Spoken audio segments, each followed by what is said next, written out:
পৃথিবীতে এমন এক জাতি ছিল যাদের শক্তি, সংখ্যা ও ধ্বংসের ক্ষমতা ছিল ভয়াবহ।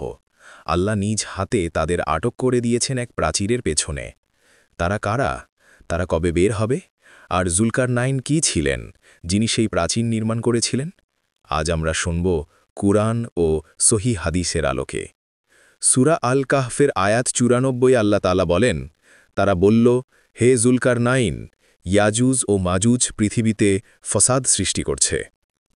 আয়াতটির ব্যাখ্যা, তারা ছিল এমন এক জাতি যারা দুনিয়া জুড়ে ফিতনা, ধ্বংস ও হত্যাযজ্ঞ চালাত। তখন মানুষ জুলকারনাইনের কাছে সাহায্য চায়। তিনি আল্লাহর সাহায্যে এক বিশাল লোহা ও তামার প্রাচীর নির্মাণ করেন। সূরা আল কাহফের আয়াত ৯৭ আল্লাহ তাআলা বলেন, ফলে তারা তা ভেদ করতে পারেনি এবং তা উল্টেও দিতে পারেনি। আয়াতটির ব্যাখ্যা, যখন জুলকারনাইন ইয়াজুজ মাজুজদের ফিতনা বন্ধ করার জন্য এক বিশাল ও দৃঢ় প্রাচীর নির্মাণ করলেন, তখন ইয়াজুজ মাজুজরা সেই প্রাচীর অতিক্রম করতে বা ভেদ করতে পারল না। এই প্রাচীরটি এখনও বিদ্যমান। কোথায় আছে তা কেউ নিশ্চিত জানে না, তা আল্লাহই ভালো জানেন। কেউ বলে ককেশাস পর্বতমালা, কেউ বলে মধ্য এশিয়ায়, কিন্তু কুরআন স্পষ্ট করে বলেননি। আল্লাহই জানেন সেটি কোথায়, কিন্তু কিয়ামতের আগে আল্লাহ তা ভেঙে দেবেন। তখন ইয়াজুজ মাজুজ বের হয়ে ভয়াবহ ধ্বংস চালাবে। জুলকারনাইন কি ছিলেন? অনেকেই ভুলভাবে মনে করেন জুলকারনাইন মানে আলেকজান্ডার দ্য গ্রেট, কিন্তু ইসলামিক ব্যাখ্যায় তিনি ছিলেন এক ন্যায়পরায়ণ, আল্লাহভক্ত রাজা, যাকে আল্লাহ দুনিয়ার পূর্ব পশ্চিমে ভ্রমণের শক্তি দিয়েছিলেন। তিনি ছিলেন ন্যায় প্রতিষ্ঠাকারী ও মুমিন শাসক।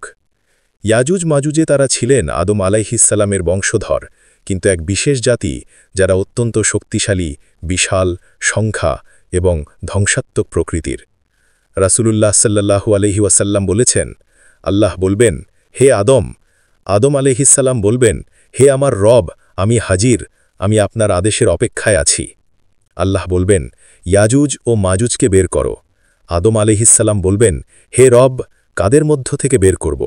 আল্লাহ বলবেন, তোমার বংশধরদের মধ্য থেকে জাহান্নামের লোকদের বের করো। সহি বুখারিতে ৭৪৪০ নম্বর হাদিস এবং সহি মুসলিমে ২২২ নম্বর হাদিস।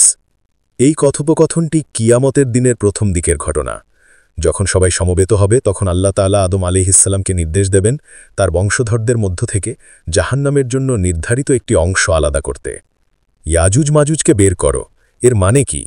এখানে ইয়াজুজ মাজুজ কথাটি এসেছে উদাহরণ হিসেবে, কারণ তারা সংখ্যায় বিপুল, অসংখ্য এবং ধ্বংসাত্মক প্রকৃতির জাতি। তারা মানুষের মধ্যে ফিতনা সৃষ্টি করবে এবং কিয়ামতের অন্যতম বড় আলামত হবে। আরেকটি হাদিসে এসেছে, রাসূলুল্লাহ সাল্লাল্লাহু আলাইহি ওয়াসাল্লাম বলেছেন, ইয়াজুজ ও মাজুজ বের হবে, তারা প্রতিটি পাহাড় থেকে নেমে আসবে। সহি মুসলিমে ২৯৯৭ নম্বর হাদিসে। তারা এত বিপুল সংখ্যক হবে যে পৃথিবীর পানি ও নদী শুকিয়ে ফেলবে। মানুষ তাদের ভয়ে লুকিয়ে থাকবে।